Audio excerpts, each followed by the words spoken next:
Hello നമസ്കാരം. താരസോണ്ടർക്കിലേക്ക് എല്ലാവർക്കും സ്വാഗതം. നമ്മളിന്ന് രണ്ട് ചെറിയ റെസിപ്പീസിൻ്റെ വീഡിയോയുമായിട്ടാണ് വന്നേക്കുന്നത്. നമുക്ക് ആദ്യം തന്നെ ഒരു ജ്യൂസിൻ്റെ റെസിപ്പിയാണ്. പപ്പായ ജ്യൂസാണിത്. അപ്പോൾ പപ്പായ നല്ല പഴുത്ത പപ്പായയാണ്. അപ്പോൾ അത് നമുക്ക് തൊലിയൊക്കെ കളഞ്ഞിട്ട് കുരുവൊക്കെ കളഞ്ഞ് നന്നായിട്ട് കട്ട് ചെയ്തെടുക്കാം. അപ്പോൾ ജ്യൂസ് അടിക്കുമ്പോൾ നമ്മൾ ഫ്രൂട്ട്സൊക്കെ ജ്യൂസ് അടിക്കുമ്പോൾ പഞ്ചസാര ചേർക്കുമ്പോഴാണ് അത് ഹെൽത്തി അല്ലാതാവണത്. അപ്പോൾ നമ്മൾ പഞ്ചസാര ചേർക്കാതെ ഫ്രൂട്ട്സൊക്കെ വെറുതെ ജ്യൂസ് അടിച്ച് കുടിച്ചാലൊന്നും കുഴപ്പമൊന്നുമില്ല. പിന്നെ എപ്പോഴും കട്ട് ചെയ്തിട്ട് നേരെ തന്നെ കഴിക്കുമ്പോഴാണ് അത് നല്ല ഹെൽത്തി ആവുള്ളൂ. അപ്പോൾ ഈ പപ്പായക്ക് അല്പം മധുരം കുറവുണ്ട്. അതുകൊണ്ട് ഞാൻ ഇത് ജ്യൂസാക്കി അടിച്ചിട്ട് അതിലേക്ക് പഞ്ചസാര ഒന്നും ചേർക്കണില്ല. അത് പകരം ഞാൻ തേനാണ് ചേർക്കണത്. അപ്പോൾ പപ്പായക്ക് നല്ല മധുരമുള്ള പപ്പായ ആണെങ്കിൽ നമ്മൾ പഞ്ചസാരയും തേനൊന്നും ചേർക്കേണ്ട ആവശ്യമില്ല. ഇത് നമുക്ക് കട്ട് ചെയ്തിട്ട് അങ്ങനെ തന്നെ കഴിക്കാനും പറ്റും. അപ്പോൾ ഇത് മധുരം കുറവായ കാരണം ഞാൻ ജ്യൂസ് അടിക്കാമെന്ന് വിചാരിച്ചിട്ടാണ്. അപ്പോൾ ഈ പപ്പായയുടെ അത്ഭുത ഗുണങ്ങളൊന്നും ഞാൻ പറയാതെ തന്നെ എല്ലാവർക്കും അറിയാം. നമ്മുടെ വയറിൻ്റെ ആരോഗ്യത്തിന്, ദഹന സംബന്ധമായ എല്ലാ ആരോഗ്യ പ്രശ്നങ്ങൾക്കും പപ്പായ വളരെ നല്ലതാണ്. പ്രതിരോധ ശേഷി കൂട്ടാനും പിന്നെ നല്ല അണുക്കളൊക്കെ ഉണ്ടാവാനൊക്കെ ആയാലും പപ്പായ നല്ലതാണ്. പിന്നെ വയറ്റിലെ നമ്മുടെ പിള്ളേർക്കൊക്കെ കഴിക്കുകയാണെങ്കിൽ ഇത് വയറിലെ കൃമി അങ്ങനെയുള്ള കംപ്ലൈൻറ്റുകളൊക്കെ ഉള്ള പിള്ളേർക്ക് അതൊക്കെ മാറി കിട്ടാനൊക്കെ പപ്പായ ഏറ്റവും നല്ലതാണ്. അപ്പോൾ പഴുത്ത പപ്പായ പിള്ളേർക്ക് കൊടുക്കാൻ എല്ലാവരും ശ്രമിക്കുക. പിന്നെ പപ്പായൊക്കെ ഇങ്ങനെ കിട്ടുമ്പോൾ വെറുതെ വേസ്റ്റാക്കി കളയാതെ നമുക്ക് തോരൻ വയ്ക്കാൻ പറ്റും. പിന്നെ പഴുപ്പിച്ച് ഇങ്ങനെ കട്ട് ചെയ്ത് കഴിക്കാം, അല്ലെങ്കിൽ ജ്യൂസ് അടിച്ച് കുടിക്കാം. അപ്പോൾ ഇത് ഞങ്ങൾക്ക് അയൽവക്കത്തെ വീട്ടിൽ നിന്ന് കിട്ടിയതാണ്. അപ്പോൾ ഞാൻ പഴുപ്പിച്ചിട്ട് ഇങ്ങനെ ജ്യൂസ് അടിക്കുന്നതാണ്. അപ്പോൾ അതിലൊക്കെ ഞാൻ 3 ഈ ചെറിയ പഴവും കൂടി ചേർക്കുന്നുണ്ട്. പപ്പായയുടെ കുത്ത് മാത്രമില്ലാതിരിക്കാൻ വേണ്ടി ഈ ചെറുപഴവും കൂടി കട്ട് ചെയ്ത് ചേർത്തിട്ടാണ് ജ്യൂസ് അടിക്കണത്. അപ്പോൾ നമുക്ക് ആദ്യം ഇത് വെള്ളമൊന്നും ചേർക്കാതെ തന്നെ ഈ പഴവും കൂടി ചേർത്തിട്ട് ഇങ്ങനെ തന്നെ ഒന്ന് ആദ്യം അടിച്ചെടുക്കാം. അതിന് ശേഷം നമുക്ക് കുറച്ച് തേനും കൂടി ചേർത്തിട്ട് അടിക്കാം. എന്നിട്ട് നമുക്ക് ആവശ്യമുള്ള കുറച്ച് വെള്ളം ചേർത്താൽ മതിയാകും. കൂടുതൽ ലൂസാവരുത്, കൂടുതൽ കട്ടയുമാവരുത്. അപ്പം അങ്ങനെ ഞാൻ ഐസും വെള്ളം ചേർത്തിട്ട് ഒന്നും കൂടി മിക്സ് ചെയ്തെടുക്കുന്നുണ്ട്. അപ്പോൾ നല്ല അടിപൊളി ജ്യൂസായിരുന്നത്. മധുരമൊന്നും വേറെ നമ്മൾ അഡീഷണൽ ചേർക്കണില്ല.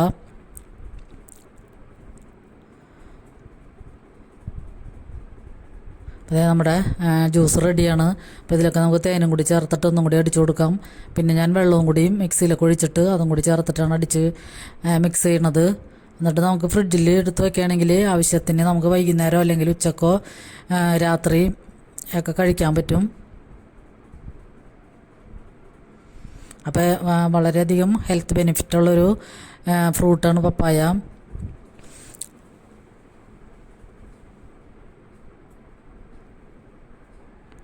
അപ്പോൾ എല്ലാവരും പപ്പായൊക്കെ കിട്ടുമ്പോൾ വെറുതെ കളയാതെ ഇങ്ങനെ പച്ചക്കറി തോരനായിട്ടോ അല്ലെങ്കിൽ ഇങ്ങനെ പഴുപ്പിച്ചിട്ട് ഇങ്ങനെയൊക്കെ ഉപയോഗിക്കാൻ ശ്രമിക്കുക. പിന്നെ നമുക്ക് വൈകുന്നേരത്തൊക്കെ ഒരു 4 മണി ചായക്ക് ഒരു സ്നാക്ക് ഞാൻ ഉണ്ടാക്കുന്നുണ്ട്. അത് നമ്മൾ റെഡിമെയ്ഡായിട്ട് വാങ്ങാൻ കിട്ടുന്നതാണ്. അപ്പോൾ എല്ലാവരും അത് ഉണ്ടാക്കിയിട്ടുണ്ടാവും. ഇങ്ങനെ പൊരി പോലെ നമ്മൾ എണ്ണയിലിട്ട് വറക്കുമ്പോൾ പൊരി പോലെ ഇങ്ങനെ പൊന്തി വരുന്ന ഒരു ഇൻഗ്രീഡിയൻ്റാണ്. അപ്പോൾ ഞാനത് സൂപ്പർ മാർക്കറ്റിലും അവനോടൊപ്പം പോയപ്പോൾ കണ്ടപ്പോൾ വാങ്ങിയതാണ്. ഞാനിതിക്ക് മുമ്പ് പിള്ളേരൊക്കെ ചെറുതായിരുന്നപ്പോൾ ആ സാധനം വാങ്ങി വറുത്തിട്ടുണ്ട്. അപ്പോൾ നല്ല ടേസ്റ്റാണ് കഴിക്കാൻ. അധികം കട്ടിയില്ലാതെ നമുക്ക് പൊരി പോലെ ഇങ്ങനെ പൊന്തി വരും.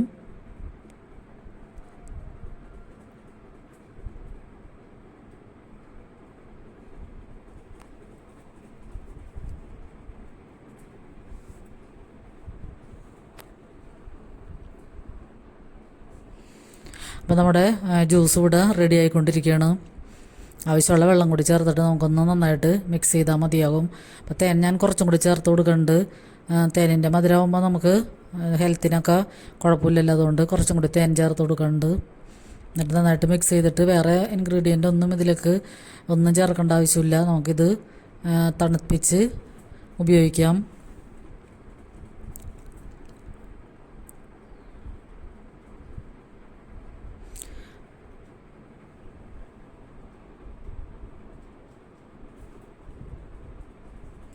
അപ്പം നമുക്ക് ഗ്ലാസ്സിലൊക്കെ പകർത്തി നോക്കാം.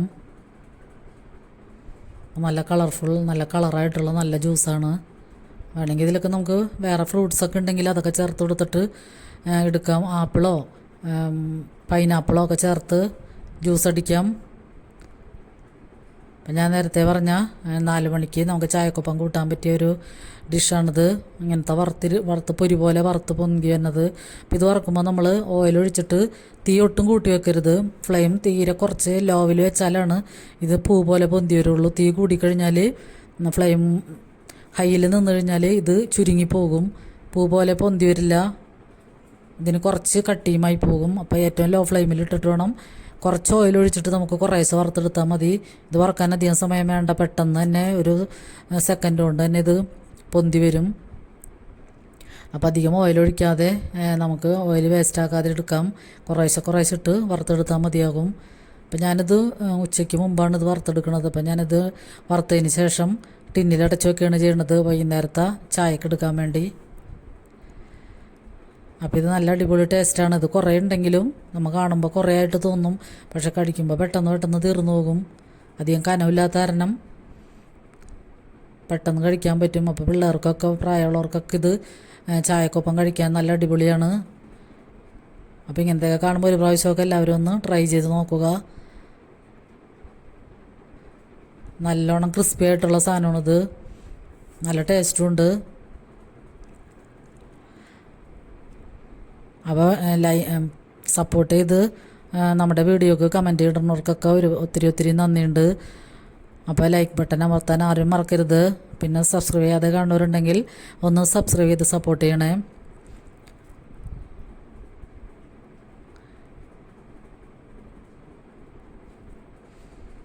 അപ്പോൾ എൻ്റെ ഈ 2 ചെറിയ ഡിഷിൻ്റെ വീഡിയോയും എല്ലാവർക്കും ഇഷ്ടമായെന്ന് കരുതുന്നു. ഇഷ്ടമായാൽ സപ്പോർട്ട് ചെയ്യാൻ മറക്കരുത്.